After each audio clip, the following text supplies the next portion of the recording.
പതിറ്റാണ്ടുകൾ ഡൽഹി അടക്കി ഭരിച്ച അരവിന്ദ് കെജ്രിവാളിനെയും ആം ആദ്മി പാർട്ടിയെയും ഡൽഹിയിൽ നിന്ന് കെട്ടുകെട്ടിച്ച ഭാരതീയ ജനതാ പാർട്ടി. ഭാരതീയ ജനതാ പാർട്ടി ഡൽഹിയിൽ അധികാരത്തിലേറുമ്പോഴും ആം ആദ്മി പാർട്ടി ഡൽഹി ഭരിക്കുമ്പോഴും ഒക്കെ കോൺഗ്രസിന് വട്ടപൂജ്യത്തിൽ തന്നെ സ്ഥാനം ലഭിക്കുന്നു എന്നുള്ളതാണ് മറ്റൊരു പ്രധാനപ്പെട്ട കാര്യം. എന്നാൽ പ്രാദേശിക തലത്തിൽ ആം ആദ്മി പാർട്ടിയുടെ വേരോട്ടത്തിന് അങ്ങനെ വലിയ ഭംഗമൊന്നും സംഭവിച്ചിട്ടില്ല എന്ന് അരവിന്ദ് കെജ്രിവാൾ അവകാശപ്പെടുമ്പോൾ അതങ്ങനെയല്ല, ആ സ്ഥിതിയും മാറുന്നു എന്നുള്ളതാണ് കണക്കുകളും തെരഞ്ഞെടുപ്പുകളും ബോധ്യപ്പെടുത്തുന്നത്. ഡൽഹിയുടെ പ്രാദേശിക പ്രാന്തപ്രദേശങ്ങളിലെ തെരഞ്ഞെടുപ്പ് ഫലങ്ങൾ പരിശോധിക്കുമ്പോൾ അവിടെയും BJPക്ക് ബലം വർദ്ധിക്കുന്നു എന്നുള്ളതാണ് മനസ്സിലാക്കുവാൻ സാധിക്കുന്നത്. Delhi municipal corporation MCD corporation ഭരണം വീണ്ടും BJPയുടെ കൈകളിലേക്ക് എത്തിയിരിക്കുകയാണ്.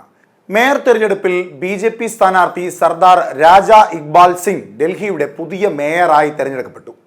ആകെ പോൾ ചെയ്ത 142 വോട്ടുകളിൽ 133 എണ്ണം നേടി BJP സ്ഥാനാർത്ഥി വൻ വിജയം കൈവരിച്ചപ്പോൾ കോൺഗ്രസ് സ്ഥാനാർത്ഥി മൻദീപ് സിംഗിന് വെറും 8 വോട്ടുകൾ മാത്രമാണ് ലഭിച്ചത്. ഒരു വോട്ട് അസാധുവുമായി. ആം ആദ്മി പാർട്ടി തെരഞ്ഞെടുപ്പ് ബഹിഷ്കരിച്ചതാണ് BJPക്ക് വൻ വിജയം ഒരുക്കിയത്. നിലവിൽ MCDയിലെ പ്രതിപക്ഷ നേതാവാണ് രാജ ഇക്ബാൽ സിംഗ്. മുമ്പ് വടക്കൻ ഡൽഹി മുനിസിപ്പൽ കോർപ്പറേഷന്റെ മേയറായും സിവിൽ ലൈൻസ് സോണിന്റെ വാർഡ് കമ്മിറ്റി ചെയർമാനായും അദ്ദേഹം സേവനമനുഷ്ഠിച്ചിട്ടുണ്ട്. മുഖർജി നഗർ വാർഡിൽ നിന്നുള്ള കൗൺസിലറാണ്. അകാലിദൾ പ്രവർത്തകനായി രാഷ്ട്രീയ പ്രവർത്തനം ആരംഭിച്ച രാജ ഇക്ബാൽ സിംഗ് പിന്നീട് BJPയിലേക്ക് മാറുകയായിരുന്നു. 2020 കാർഷിക പ്രക്ഷോഭകാലത്ത് അകാലിദൾ NDAയിൽ നിന്ന് പിന്മാറിയതിൽ പ്രതിഷേധിച്ചാണ് അദ്ദേഹം സ്വന്തം പാർട്ടി വിട്ട് BJPയിലേക്ക് കൂറുമാറിയത്. BJP നേതാവെന്ന നിലയിൽ അദ്ദേഹത്തിന്റെ വളർച്ചയും ഏറെ ശ്രദ്ധേയമാണ്. നിലവിൽ 250-ൽ 238 സീറ്റുകളാണ് സാധുവായിട്ടുള്ളത്.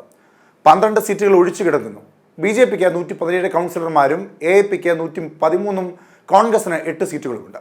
കൂടാതെ 7 ഡൽഹി MPമാർ, 3 രാജ്യസഭാ MPമാർ, 14 MLAമാർ എന്നിവർക്കും മേയർ സ്ഥാനത്തേക്കുള്ള തെരഞ്ഞെടുപ്പിൽ വോട്ടവകാശമുണ്ട്. ഡെപ്യൂട്ടി മേയർ സ്ഥാനത്തേക്ക് BJPയുടെ ജയ് ഭഗവാൻ യാദവ് എതിരില്ലാതെ തെരഞ്ഞെടുക്കപ്പെടുകയായിരുന്നു. കോൺഗ്രസ് സ്ഥാനാർത്ഥി നാമനിർദ്ദേശ പത്രിക നൽകിയിരുന്നെങ്കിലും പിന്നീട് പിൻവലിച്ചതാണ് ഏകപക്ഷീയമായ വിജയത്തിന് വഴിവെച്ചത്.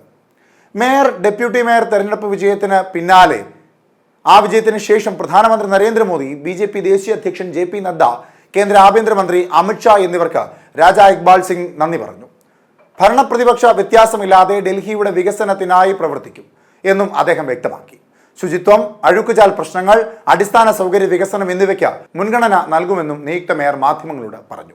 MCD പിടിച്ചെടുത്തതോടെ രാജ്യ തലസ്ഥാനത്ത് BJPയുടെ ട്രിപ്പിൾ എഞ്ചിൻ ഭരണമെന്ന മുദ്രാവാക്യവും പ്രാവർത്തികമായി. അതേസമയം മഴക്കാലത്തെ വെള്ളക്കെട്ടുകളും ശുചിത്വ പ്രശ്നങ്ങളും പോലുള്ള വലിയ വെല്ലുവിളികളും പുതിയ മേയർക്ക് മുന്നിലുണ്ട്. നിയമസഭാ തെരഞ്ഞെടുപ്പിലെ ഉജ്ജ്വല വിജയത്തിന് പിന്നാലെ തന്നെ MCD ഭരണം പിടിക്കാനുള്ള നീക്കം BJP ആരംഭിച്ചിരുന്നു. 2024 നവംബറിലാണ് അവസാനമായി MCD മേയർ തെരഞ്ഞെടുപ്പ് നടന്നത്.